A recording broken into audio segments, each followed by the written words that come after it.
রবীন্দ্রনাথের লেখা প্রবন্ধ গ্রন্থের সংখ্যা 50-এর ওপরে। আজকে আমরা 5টি প্রবন্ধ গ্রন্থের কথা বলবো। সেই প্রবন্ধ গ্রন্থগুলি তিনি কাকে উৎসর্গ করেছিলেন এবং তার প্রথম প্রকাশ কত সালে, সেই তথ্যগুলি কম সময়ের মধ্যে জেনে নেওয়ার চেষ্টা করব।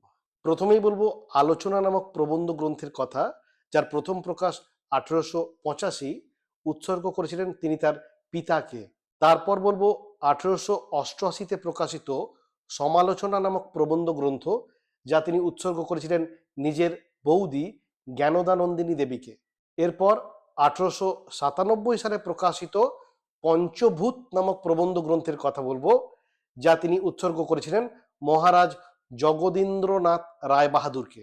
এরপর আসছে 1916-তে প্রকাশিত সঞ্চয় নামক প্রবন্ধ গ্রন্থের কথা, যা উৎসর্গ করেছিলেন ব্রজেন্দ্রনাথ শীলকে।